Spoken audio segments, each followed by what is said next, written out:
বিকেলের নরম রোদে পার্কের কোনায় বসেছিল ছেলেটা। তার হাতে ছিল ছোট্ট একটা খাবারের প্যাকেট।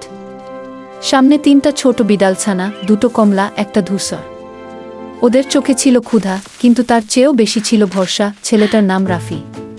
প্রতিদিন স্কুল শেষে সে এখানে আসে। নিজের টিফিনের টাকা বাঁচিয়ে এই বিড়ালগুলোর জন্য খাবার কিনে আনে। ওদের সে নামও দিয়েছে রোদ্দুর, মেঘ আর ছায়া। ওদের মা নাকি কিছুদিন আগে রাস্তার দুর্ঘটনায় মারা গেছে। সেদিন থেকেই ওরা একা। রাফির নিজের জীবনও খুব সুখের নয়। তার বাবা অনেক দূরে কাজ করে, মাসে একবার ফোন দেয়। মা সারাদিন অন্যের বাসায় কাজ করে। বাড়িতে ফিরলে ক্লান্ত চোখে শুধু বলে, ভালো করে পড়াশোনা করিস।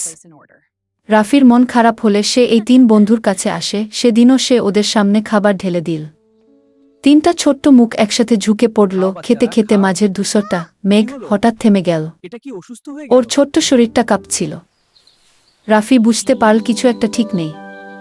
সে আস্তে করে মেঘকে কোলে নিল।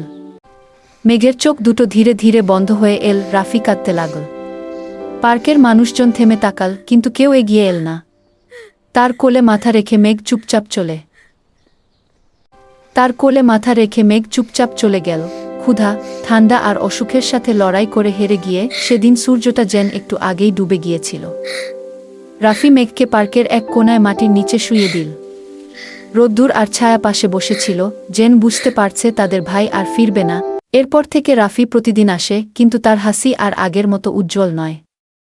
তবু সে খাবার নিয়ে আসে, কারণ সে জানে পৃথিবী যতই কঠিন হোক, একটু ভালোবাসা হয়তো কারো শেষ মুহূর্তটাকে নরম করে দিতে পারে।